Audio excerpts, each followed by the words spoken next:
आज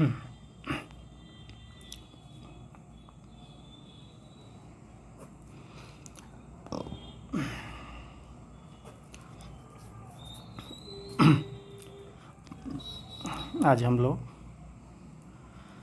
life process का second unit जो क्या है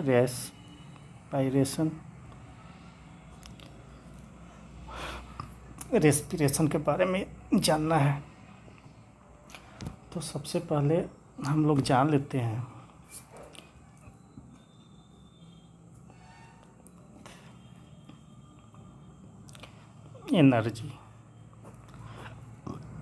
एनर्जी जो है कैसे रिलीज होती है बॉडी में या सेल में।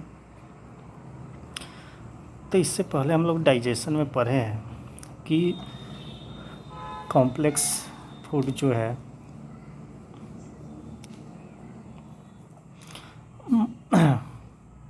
मॉलिक्यूल्स जो है सिंपलर मॉलिक्यूल्स में कन्वर्ट किया जाता है। ठीक है, जो प्रोसेस क्या कहलाई डाइजेशन का। ठीक है, और डाइजेस्टेड फूड को एसिमिलेट कर दिया जाता है किसमें,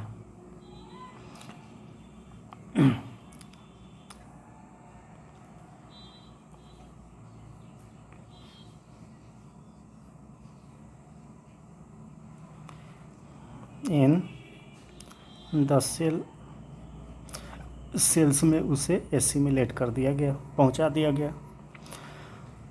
अब वहाँ पे एसिमिलेशन प्रोसेस होगा मतलब कि जो एसिमिलेट फूड है या एसिमिलेटेड फूड है उससे जो है हम लोग एनर्जी रिलीज करेंगे।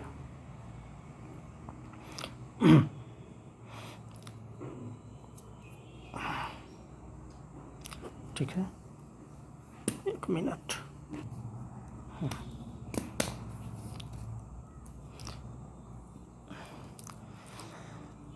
तो जो एसिमिलेटेड फूड है उससे हम लोग क्या करवाए, एनर्जी रिलीज। और इस एनर्जी का यूज जो है हम लोग कहाँ करते हैं, बॉडी रिपेयर में, ग्रोथ में। ठीक है, तो ये एनर्जी जब भी रिलीज होती है तो ATP फॉर्म में। ठीक है, ATP को क्या कहा जाता है, बायोलॉजिकली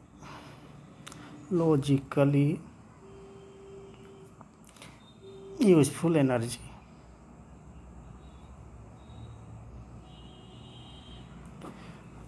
बायोलॉजिकली यूजफुल एनर्जी। और ये एनर्जी हमें एक ही प्रोसेस से आ सकता है। वो प्रोसेस क्या है, रेस्पिरेशन का। रेस्पिरेशन में हम लोग फूड पार्टिकल से, फूड मॉलिक्यूल से एनर्जी रिलीज करवाते हैं और उसका इस्तेमाल जो है बायोसिंथेसिस में या फिर अपने बॉडी ग्रोथ में, ठीक है, बॉडी रिपेयर में करेंगे। तो सबसे पहले देखो यहाँ पे ATP को देख लेते हैं। ATP का निर्माण होता है ADP प्लस PI। ठीक है, ये जो है फॉस्फेट पार्ट है। ADP एडिनोसिन डाइफॉस्फेट, 2 फॉस्फेट के साथ एक और फॉस्फेट जुड़ेगा। ठीक है, तो वही क्या बनाएगा, ATP। और यही जो है हमारे सेलों में क्या रहता है, स्टोर। और जैसे जैसे रिक्वायर होती है एनर्जी की वैसे वैसे हम लोग यूज करते हैं। देखो, तो रेस्पिरेशन में होता क्या है, ऑक्सीडेशन ऑफ फूड, खास करके जो भी मल्टी सेलुलर हैं तो स्मॉल इंटेस्टाइन से भोजन को ऑब्जर्व करके सेलों तक पहुंचा दिया गया। ठीक है, सेल में क्या होगा कि जो भी हम ग्लूकोज खाते हैं, ग्लूकोज जो है जैसे ही ऑक्सीजन मिलेगा तो कन्वर्ट हो जाएगा कार्बन डाइऑक्साइड में, वाटर में और प्लस एनर्जी में। और ये एनर्जी किस फॉर्म में रहेगा?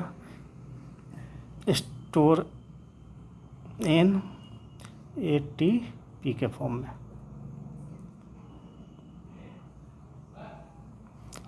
ठीक है, और ये एटीपी जो है एनर्जी हमें प्रोवाइड करती है जब रिक्वायरमेंट है। तो एटीपी का हाइड्रोलाइसिस होगा। जैसे ही एटीपी का हाइड्रोलाइसिस होता है तो जिससे बना है उसी में चेंज हो जाएगा एडीपी में, और प्लस फॉस्फेट एक पार्ट अलग हो गया। और इतना होने के साथ साथ और क्या होता है, एनर्जी रिलीज। और इस एनर्जी का हम लोग यूज करते हैं अपने एक्टिविटी को कंप्लीट करने में। तो एक तरीका है सेल के अंदर ये इस तरह का क्रियाएं होती है। ठीक है, फॉस्फेट मॉलिक्यूल जो है पहले ऐड होता है और एनर्जी फुल फॉर्म करेगा। फिर वही एटीपी जब टूटेगा तो जैसे जैसे, मतलब कि जस्ट लाइक ए बैटरी है, कॉमन भाषा में समझो तो ये बैटरी है, मोबाइल का ही ले लो। ये जो है 100% हो गया, इस फॉर्म को 100% कहेंगे। जैसे ही हम उसका यूज किए तो कुछ पार्ट जो है हमारा क्या होगा, खर्च हो गया। ठीक है, तो फिर से अगर बहुत ज़्यादा खर्च होते गया तो फाइनली जो है हम फिर से उसका क्या करते हैं, रिचार्ज करते हैं। मतलब फिर से हम लोग भोजन करेंगे, डाइजेस्ट होगा, फिर से वो जुड़ेगा, जो बचा हुआ है फिर से वो फुल कर देगा, फिर हम उसका इस्तेमाल करेंगे। तो यही होता है रेस्पिरेशन। तो हम कह सकते हैं एक वर्ड में कि the process of releasing energy from food is called respiration. देखो ये लाइन हमेशा याद रखना है कि यह एक प्रोसेस है जिसमें फूड से हम क्या रिलीज कराते हैं, एनर्जी को। ठीक है, चाहे तरीका कुछ भी हो, तरीका समझ रहे हैं, चाहे ऑक्सीजन का रिक्वायरमेंट हो या ना हो, उससे मतलब नहीं रखता है रेस्पिरेशन। ठीक है, मतलब उस कोई जिस प्रोसेस से हम एनर्जी रिलीज कर दें वही हमारा रेस्पिरेशन है।